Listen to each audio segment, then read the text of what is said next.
16, amém? Eu vou ler aqui no meu tablet.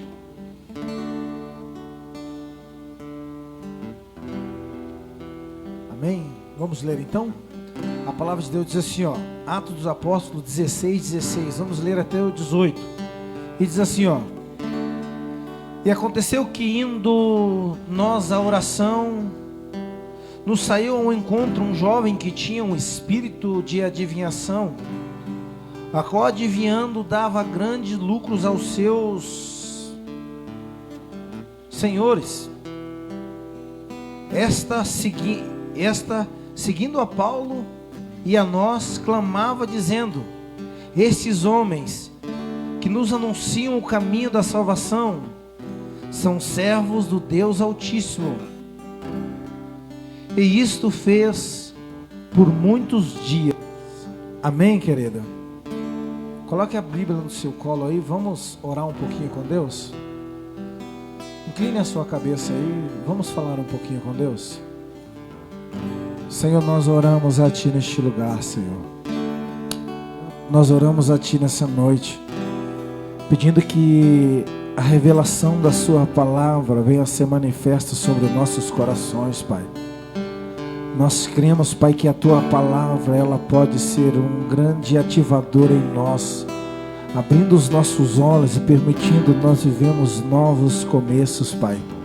Sim, nós abrimos a Sua palavra, e o Senhor tem um grande compromisso com a Sua palavra, Senhor. Por isso eu quero pedir a partir de agora, começa a falar com cada homem, com cada mulher, Pai. Cada um que está aqui dentro, Senhor, eles não vieram aqui simplesmente para ouvir o Pai Tiago, mas eles precisam ouvir a Sua voz, eles precisam ouvir, Pai, a Sua manifestação no nosso meio, Senhor. É isso que nós te pedimos e te agradecemos. Amém, Jesus, amém. Sabe, querido, eu conversava com o pastor Tiago Lima essa semana numa reunião, e o pastor falava assim comigo: Pastor Tiago, o senhor tem que colocar as mensagens que o senhor está pregando como uma série, porque o senhor não prega uma mensagem diferente, o senhor pega uma mensagem outra, uma mensagem acompanhando a outra. E eu gostei da ideia dele, eu gostei mesmo. Eu falei: rapaz, porque eu tenho pregado, olhe para mim, há muito tempo sobre o Evangelho, amém, igreja? E essa noite eu vou pregar de novo sobre o Evangelho. Talvez vocês, mas de novo, pastor? É porque eu preciso que você entenda, querido, qual é o poder do Evangelho para a nossa vida. Preciso que você entenda qual é o sentido do Evangelho para você, amém, querida? O texto que nós lemos aqui,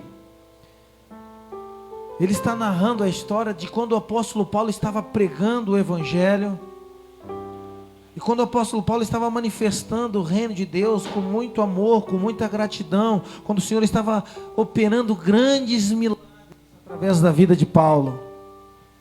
E Paulo chega, querido,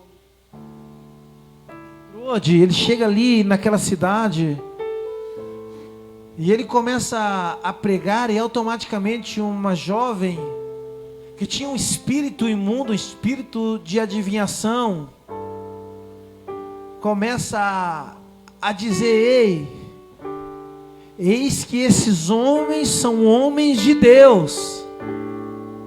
Aquela jovem começa a apontar para a vida de Paulo e começa a dizer: eis que esses que estão anunciando aí são homens de Deus, eles estão pregando o Evangelho de Deus.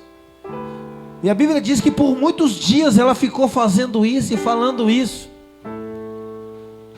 E em um certo momento o apóstolo Paulo viu ela falando isso, e ele se irrita e ele repreende aquele demônio. E quando ele repreende aquela mulher, ela liberta. E eu fiquei me perguntando: Senhor, por que que Paulo repreendeu, sendo que ela estava anunciando? Por que que Paulo repreendeu, sendo que ela estava falando que eles eram homens de Deus? E eu me fiz essa pergunta: Mas olhe para mim, sabe por que Paulo repreendeu ela? Porque ela simplesmente dava testemunho das coisas de Deus, mas ela nunca foi uma testemunha das coisas de Deus. Olhe para mim, dar um testemunho das coisas de Deus, uma multidão de pessoas aí fora estão fazendo, mas ser uma testemunha ocular do que Deus está fazendo, isso são poucos. Dar o testemunho, querido, muitos estão falando de um Deus que não conhecem, mas ser uma testemunha manifesta um conhecimento da parte de Deus. Falar é uma coisa. Dar um testemunho que Jesus é bom e é maravilhoso é uma coisa. Agora você ser uma testemunha viva de Jesus é outra coisa. Olhe para essa pessoa que está do seu lado e diz assim: não basta dar um testemunho, você tem que ser uma testemunha ocular de Jesus, querido. Uma pessoa viva que dá um testemunho. Sabe, irmãos, e quando Paulo repreende isso, é porque Paulo estava dizendo: você não é uma testemunha, você não vive o Evangelho. E sabe o que Deus está fazendo nesses dias? Olhe para mim, igreja. Ele está pegando homens, mulheres, jovens, e não basta você falar do Evangelho, não basta você conhecer do Evangelho, você tem que viver o Evangelho. Você tem que ser uma testemunha ocular do que Deus está fazendo.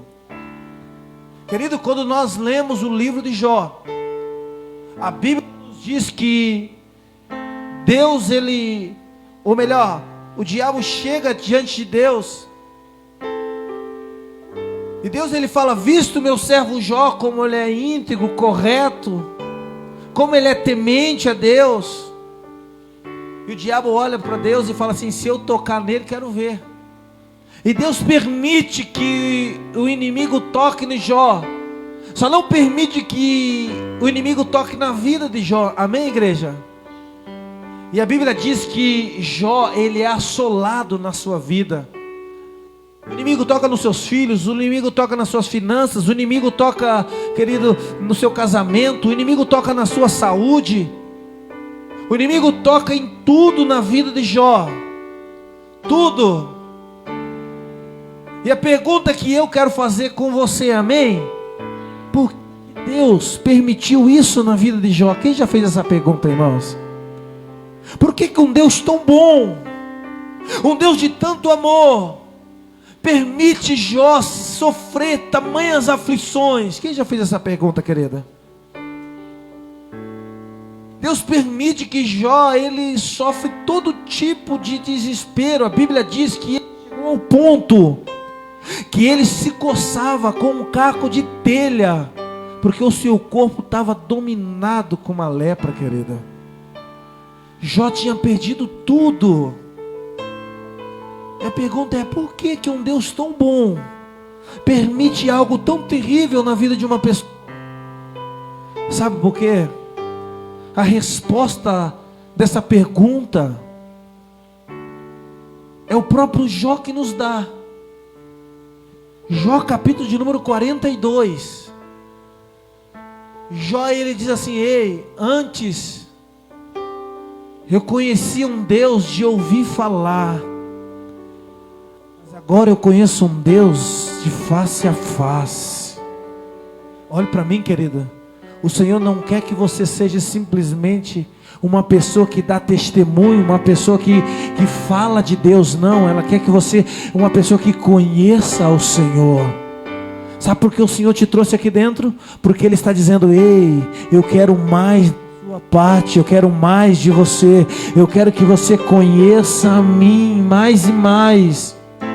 Eu preciso que você conheça o que eu estou fazendo, o que eu estou realizando. Olhe para mim, todas as aflições de Jó, todos os problemas de Jó, todas as adversidades de Jó só tinha uma função. E sabe qual era a função? Que ele viesse a conhecer a Deus verdadeiramente, que a vida dele viesse a ser um conhecimento da parte de Deus. Aí você está olhando, pastor, o senhor não sabe a prova que eu estou passando. Ei, querido, deixa eu te dizer, essa prova que você está passando, essa luta que você está passando, nada mais é do que um agente ativador, para que Deus se revele para você nesses dias, para que a presença de Deus se revele em você nesse momento. Sim, o Evangelho de Jesus Cristo, não basta eu e você conhecer, o Evangelho de Jesus Cristo, não basta você ter o conhecimento, não basta você conhecer de tudo, não. O Evangelho de Jesus Cristo, ele tem que ser vivido, uma relação entre você e Deus, amado. Tem que ser uma revelação profunda. E Jesus, ele está trabalhando no nosso coração nesses dias, para que você não ande num ambiente raso e você diz assim: não, eu conheço Deus, eu sei como Deus é, eu já ouvi falar. Sabe, irmãos, é como uma criança. Uma criança, você pega uma verdura, pega legumes e coloca no prato dele. Sabe o que ele fala? Eu não gosto. Mas qual é a conclusão que ele chegou que ele não gosta? Simplesmente porque ele não gosta, porque ele nunca experimentou. E olhe para mim, Deus tem que ser experimentado, querido. Simplesmente você não pode chegar diante de Deus: não, isso eu não gosto, não, isso eu gosto, isso eu concordo, não, isso eu não concordo. Deus, ele é algo que você experimenta ele. Oséias diz que nós conhecemos a Deus e prosseguimos conhecendo. É um processo. E sabe, irmãos, eu tenho percebido que o Senhor tem feito isso com muitas pessoas. O Senhor tem pegado homens e mulheres e Ele tem manifestado, Ele tem trabalhado, dizendo: ei, cara, para de andar desse jeito. A Bíblia diz que Ele pegou o Jonas, amém, irmãos? Jonas tem 4 capítulos.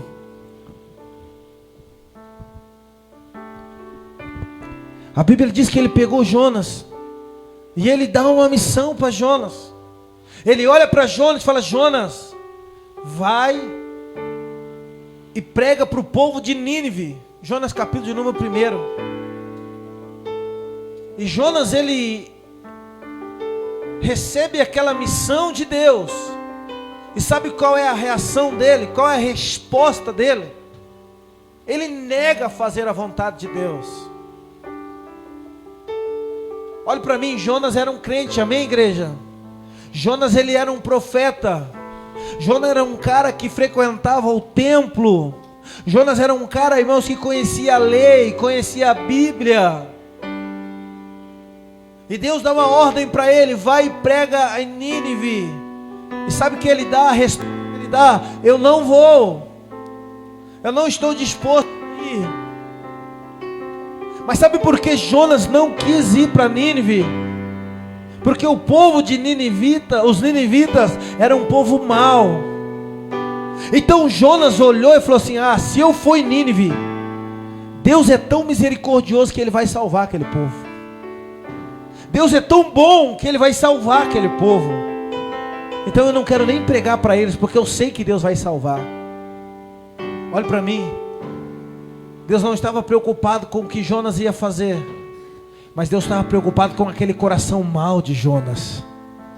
Um coração que não conhecia a Deus ainda. Sabe por que Jesus te trouxe aqui dentro hoje? Porque o seu coração precisa ser conhecido diante de Deus. Ou melhor, você precisa conhecer o coração de Deus por esses dias, querida. Talvez você está entrando aqui dizendo: pastor, eu preciso de um milagre, eu preciso de cura, preciso de uma transformação na minha vida, preciso do impossível acontecer. Ei, a melhor coisa que eu posso entregar a você é uma palavra do coração de Deus, uma palavra da vontade do Senhor. E sabe qual é? Jesus quer se revelar para você aqui essa noite. Jesus quer tocar no teu coração e Ele quer trabalhar em você. Jesus estava disposto, Deus estava disposto a trabalhar no coração de Jonas. Jonas era crente, Jonas era um profeta. E sabe o que ele faz? Ele pega e compra uma passagem em Jope e desce até Tarso, totalmente ao oposto do que Deus tinha mandado para ele. Mas aquele que era crente, aquele que era o cara, aquele que era o profeta, olhe para mim, o evangelho, irmãos, ele não é como a ideia do mundo aí fora. O mundo aí fora coloca a ideia como o bem e o mal. Existe o bem e o mal. Essa é a ideia do mundo. Então eu faço parte do bem, então eu não quero saber do mal. Ou tem aqueles que são do mal mesmo e quer fazer a parte do mal e não quer fazer com o bem. É por isso que você vê os políticos como eles são inteligentes. Eles sabem que a sociedade é separada em dois polos. Então, ao invés de ele criar o bem e o mal, ele cria a direita e a esquerda. Aí ele quer que você fique num polo, ele quer que fique no extremo. Ele quer que você fique ali. E sabe, irmãos, a nossa identidade moral, ela sempre vai inclinar para um lado desse. Jonas, ele achou que ele era do bem. Ele falou, não, eu não sou do bem, então eu não me misturo com os ninivitas. Olhe para mim. No evangelho não tem disso, querido. Nós vivemos o evangelho de Jesus Cristo. O evangelho não tem o bem e o mal. O evangelho é o evangelho. Ele é o evangelho. Ele não coloca ninguém no extremo. Ele não se coloca como superior a alguém. Sabe o que acontece, irmãos? Porque muitas pessoas não gostam de ouvir o evangelho da nossa boca, porque o nosso evangelho que pregamos, ele não é agradável. Eu quero te dizer, o evangelho de Jesus Cristo, ele é agradável. Ele é agradável, querido. Porque o evangelho de Jesus, ele transforma o coração das pessoas. É nós que tornamos o evangelho desagradável. É as nossas ações, é o nosso afastamento de Deus que torna o evangelho desagradável. Mas o evangelho em si, o evangelho de Jesus Cristo, ele é agradável. O evangelho te torna humilde, querido. O evangelho não faz você olhar um morador de rua e se sentir melhor do que ele. O evangelho faz você olhar um morador de rua e se sentir o servo dele. O evangelho não faz você olhar aquele drogado, aquele alcoólatra, aquele homem adúltero de cima para baixo. Ele faz você olhar de baixo para cima, dizendo, ei, Jesus tem uma palavra para mudar a sua vida. Mas nós somos tão orgulhosos como Jonas. Não, ali não dá para fazer, ali não dá para pregar. Aí talvez você tenha aquele parente lá na tua casa que só Jesus para ter misericórdia. Todo mundo tem um tio ou um primo no grupo da família que só estraga, irmãos. Só posta o que não presta. Aí você fica com tanta raiva, você fala assim, esse não tem jeito. Nem Jesus tem misericórdia desse daí. Sabe por quê? Isso é a identidade de Jonas. Nós olhamos os ninivitas, Jonas olhou os ninivitas de cima para baixo, falou, não, eles não merecem o evangelho. Bata no seu peito e diz assim, o evangelho não é meu, o evangelho é do Senhor, e foi o Senhor que pagou o preço, querido. Olhe para mim, Jonas tinha que ter uma vida pautada no evangelho. Sabe o que ele faz? Ele compra uma passagem, entra dentro de um barco e se esconde lá no fundo. De repente aquele barco, ele é tomado com uma grande tempestade, e aqui eu quero ficar para me pregar.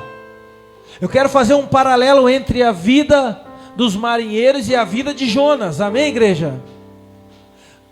A Bíblia diz que aqueles marinheiros que eram pagãos, que não era crente como eu e você, querido, começaram a sofrer uma grande tempestade naquele barco. O vento batia naquele barco de uma forma poderosa. Eles tomaram todas as ações possíveis, todos os recursos que eles tiveram de tecnologia da época, para que eles viessem controlar aquele barco. Eles começaram a orar aos seus deuses. E a pergunta que eu faço a você: onde é que estava Jonas? Onde é que estava o crente? A Bíblia diz que ele estava lá no porão do barco, num sono profundo. Olha para mim, quem não entende o Evangelho vive num sono profundo. Quem não compreende o Evangelho está estagnado a viver num sono profundo. O sono espiritual que não compreende o ambiente que está. Olhe para mim, os homens, os marinheiros pagãos, que não eram crentes, que não conheciam o Deus Todo-Poderoso, sabe o que eles fizeram? Eles entenderam o ambiente espiritual que eles estavam e foram orar. E o crente, que deveria conhecer o Evangelho, sabe o que ele fez? Ele ficou dormindo. Olhe para mim, querido. Esses não são dias de eu e você estarmos parados dormindo, querido. Eu nunca senti tanta necessidade de um povo militante para nossa nação como esses dias, querido. Eu nunca senti tanta necessidade de mulheres de oração novamente. Eu nunca senti tanta necessidade de jovens cheios do avivamento do Senhor. Eu nunca senti tanta necessidade de homens intercessores sobre a nossa nação, sobre a nossa igreja, irmãos. Mas aquele que conhecia Deus, olhe para mim, aquele que conhecia Deus, sabe o que estava fazendo? Estava dormindo no porão. Enquanto aqueles que pseudo não conheciam a nada, estavam orando. Você está entendendo, querido? Como que aquele que não conhece o Evangelho, ele acha que vive uma vida cristã, mas ele não vive, irmãos. Ele acha que ele vive um Evangelho verdadeiro, mas é tudo uma enganação. Aí você está todo domingo vindo à igreja e está achando que está tudo bem, está achando que está tudo tranquilo. Não, está de boa. Olha, irmão querido, olha para mim, querido. Jonas dormindo no barco e a tempestade estava batendo, sem perceber o ambiente que ele estava. Sem perceber o ambiente que ele estava, querido, inserido. Olha para mim, sabe que eu estou pregando isso? Para que uma chave vira no seu coração e você começa a abrir os seus olhos espirituais e você começa a entender o ambiente que Deus está te levando, querido. Você carrega as boas novas, você carrega o Evangelho. Sabe quem que tinha que chamar aqueles marinheiros para orar? Era Jonas. Sabe quem que tinha que se posicionar para fazer a diferença no meio daquela tempestade? Era Jonas.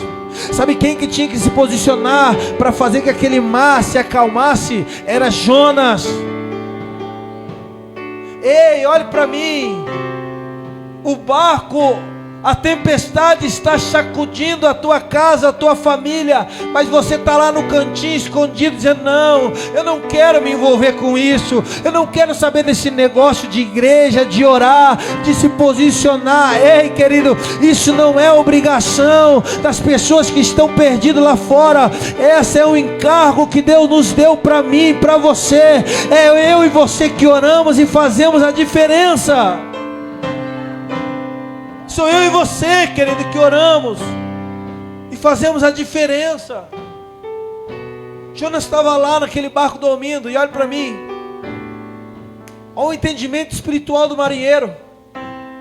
Eles começaram: ei, vamos fazer um jejum, vamos orar, cara, porque nós entendemos que essa tempestade não é natural.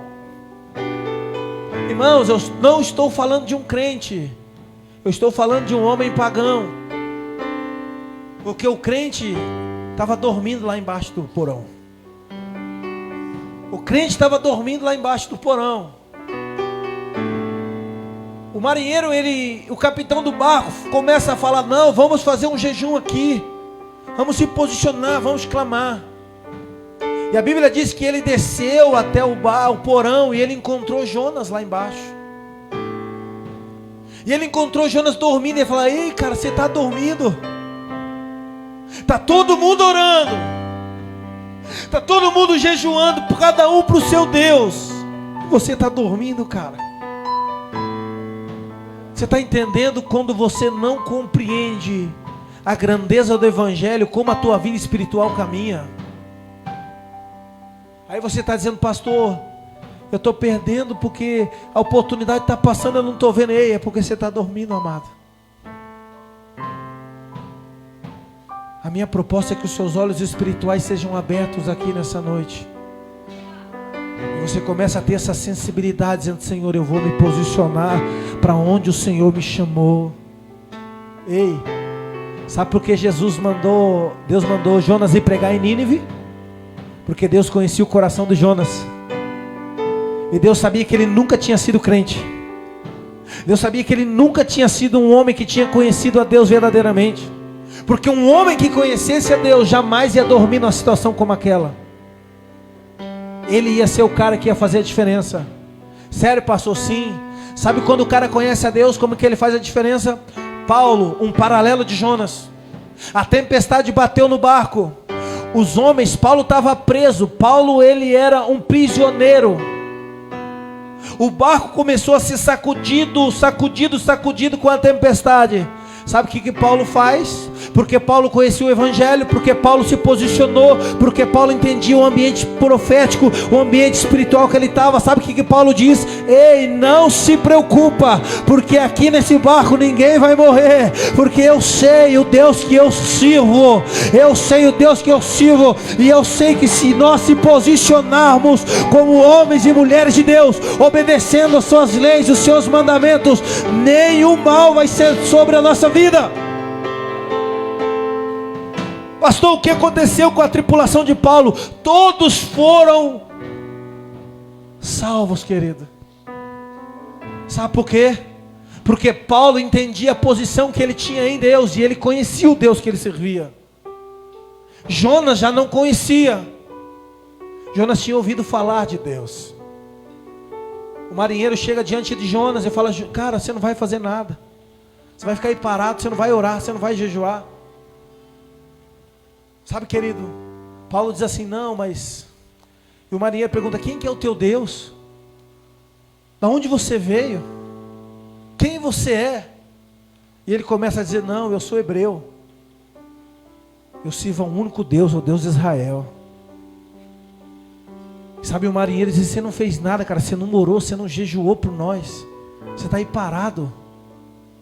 Você está aí parado sem reagir. Sabe que Jonas fala? Ei, eu sei por que está acontecendo isso. Está acontecendo isso por causa de mim. Está acontecendo isso por causa da minha vida. Se vocês quiserem, me lance sobre o mar, que o mar vai acalmar. Olhe para mim. Se eu e você estivesse naquele barco, o que nós ia fazer, irmãos? Pegar aquele cara que estava dormindo lá no cantinho, sem se preocupar com nada que está acontecendo. Sabe o que nós ia fazer? Joga esse miserável para fora do barco. Joga esse homem, que esse homem está afundando o barco. Mas olha para mim, sabe o que aquele marinheiro nos ensina? Não, nós estamos tudo junto nessa. Vamos orar para que a misericórdia do teu Deus venha nos alcançar. Ei, o marinheiro, ele era um cara do mundo, querido, um ímpio, mas ele tinha uma identidade moral muito mais elevada do que o crente chamado Jonas.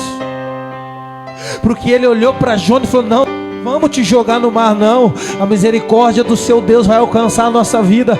Vamos continuar orando, vamos continuar intercedendo, Jonas, vamos orar conosco, nós não queremos perder ninguém aqui. Olha para mim, Jonas não queria pregar para os ninivitas porque ele achava eles maus, porque ele achava melhor que os ninivitas. Mas um marinheiro, querido, ímpio, marinheiro de Jope ali, ímpio, mostrou para o Jonas que o coração dele era melhor do que o do crente. Que o coração dele era melhor, ele estava um coração mais dado. Vocês estão conseguindo entender o que Deus está fazendo com Jonas? Vocês estão conseguindo entender como Deus está confrontando Jonas? Vocês estão conseguindo compreender como Deus está colocando Jonas contra a parede? Olhe para mim, mostrando para Jonas quem Jonas era. Como ele era uma pessoa ruim. Como ele era uma pessoa desagradável. Usando a vida daqueles marinheiros, Deus estava mostrando para Jonas: Jonas, você é ruim, cara. Você precisa melhorar. Sabe, irmão, Jonas olhou e falou: não, a única forma é me jogando para dentro do mar. Sabe o que acontece? Os marinheiros jogam Jonas no mar, mas jogam Jonas no mar triste, sabia? Não era o desejo do coração deles. Eles oram e dizem que seu Deus tenha misericórdia de você, cara. Você está entendendo, querido, que nós se achamos tão superiores só porque viemos dentro de uma igreja? Se achamos tão superiores porque temos uma roupa bonita, um carro bonito. E Deus está trabalhando no nosso coração dizendo: ei, cara, no meu reino o menor vai ser o maior. No meu reino não existe orgulho no seu coração. Vocês estão me entendendo aqui essa noite? Deus estava pegando Jonas e estava tratando o coração dele. Sabe por quê? Porque Deus queria que ele conhecesse a essência de Deus. Sabe, querido, Jonas cai cai no mar. A Bíblia diz que um grande peixe abocanha Jonas. Quando Jonas está ali dentro da baleia, ou melhor, da barriga do grande peixe, quando Jonas está ali naquele lugar, sabe o que ele entende? Verdadeiramente, eu preciso da sua graça na minha vida, porque eu não mereço. O meu coração é impuro. Sabe o que Jonas aprende dentro da barriga do peixe? Eu achava que a graça do Senhor não podia ser entregue para os ninivitas, mas eu percebi que eu sou necessitado da sua graça. Coloque a mão sobre o seu coração. A única verdade que você tem que entender aqui dentro, que você necessita da graça de Deus na sua vida. A verdade absoluta que você tem que compreender, que a graça de Deus tem que abundar em você. Não existe capacidade de uma vida transformadora sozinha, se não for mediante a graça de Deus. Então sabe por que você está vivendo esses tempos? Sabe por que você está vivendo essa fase? Sabe por que você está vivendo esse momento? Para que você possa experimentar a graça de Deus na sua vida. Para que você possa experimentar o favor de Deus sobre esses dias. Pastor, eu estou depressivo, eu estou aflito, estou desempregado, a minha família está com um problema. Sim, é uma grande oportunidade para você experimentar a graça e o favor de Deus na sua vida. É uma oportunidade de você experimentar a graça. Jonas ali naquela baleia, naquele grande peixe, ele entendeu: eu preciso da tua graça. Eu quero perguntar: quantos aqui precisam dessa graça? Quantos aqui precisam dessa graça? Quantos aqui entendem e precisam dessa graça do Senhor na tua vida? Então eu quero te dar um minuto para você colocar a mão no seu coração e você começar a orar ao Senhor e liberar algumas palavras. Sim, coloca a mão sobre o seu coração, fecha seus olhos e comece a liberar algumas palavras. Senhor, eu preciso da tua graça. Se eu estou na barriga do grande peixe,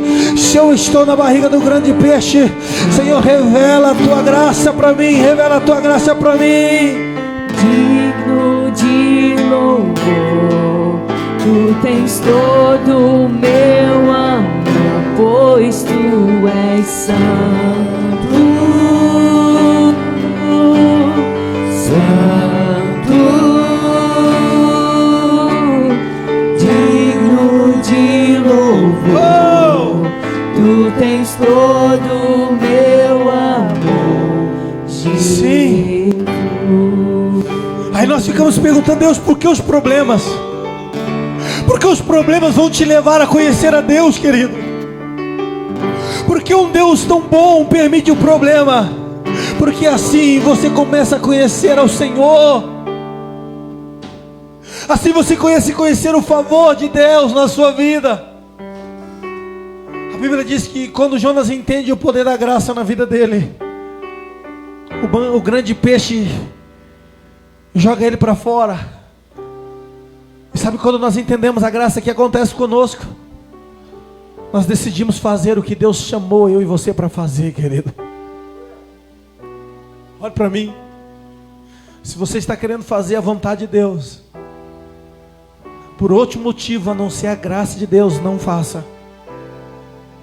A vontade de Deus só é feita mediante a graça de Deus. Por quê?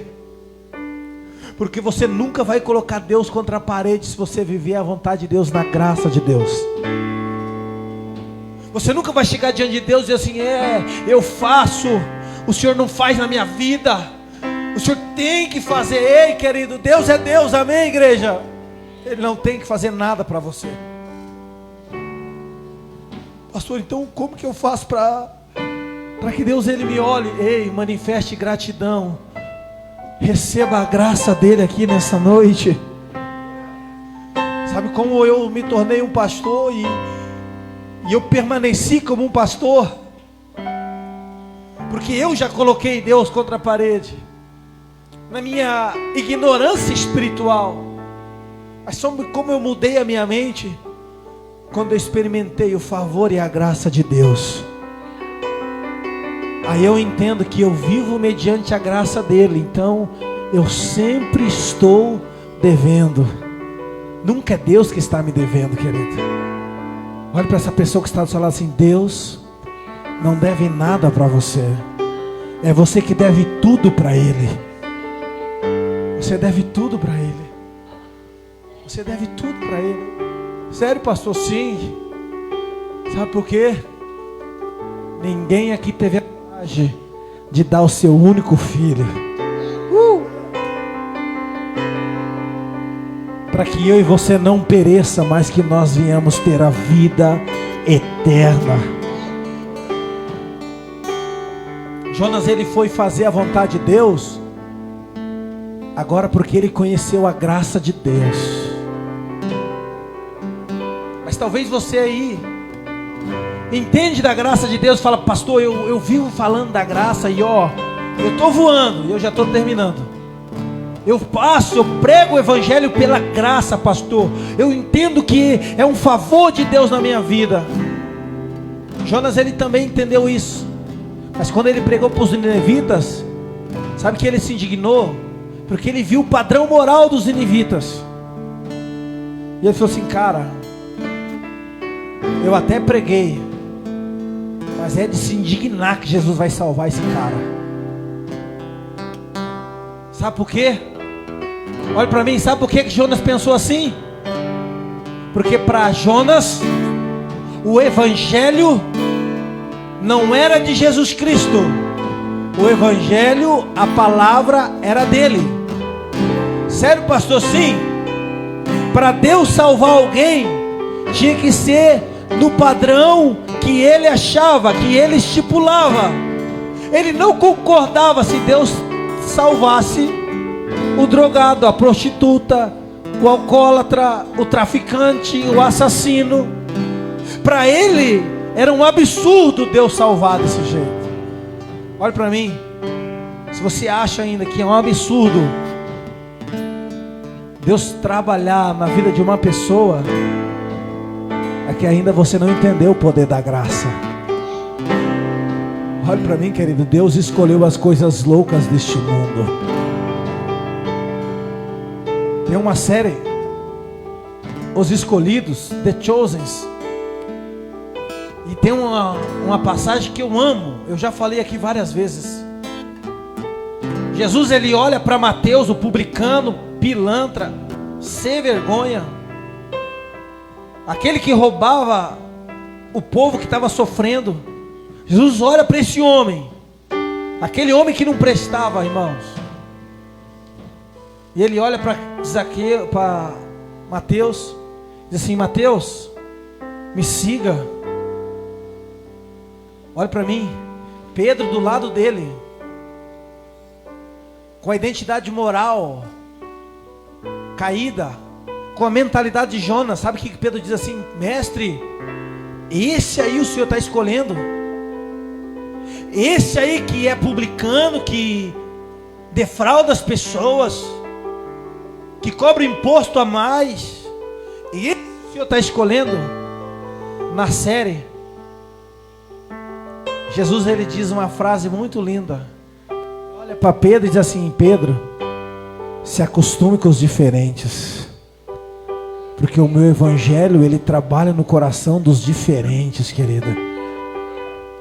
Pegue na mão dessa pessoa que está do seu lado e diz assim: se acostume com os diferentes. O evangelho vai desconstruir a sua cosmovisão. Jesus vai destruir seus pensamentos. Se você tem uma ideia de Deus, Jesus vai desconstruir isso em você. Ele vai desconstruir isso na sua vida. Sim. Jonas, ele falou: não consigo. A Bíblia diz que ele entrou e correu para baixo de uma borboreira. E eu vou acabar aqui agora.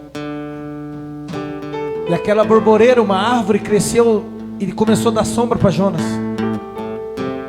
E a hipocrisia de Jonas era tão grande. Sabe o que acontece? Aquela árvore cresce numa noite, no outro dia ela...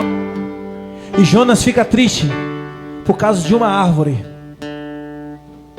Por causa de uma árvore, Jonas fica triste. E sabe o que Deus responde para ele? Você ficou triste por causa de uma árvore, mas o seu coração nem se compadeceu por causa de uma cidade inteira que eu queria salvar. Jonas conhecia ou não conhecia Deus? Ele nunca conheceu a Deus, querida. Até aquele momento.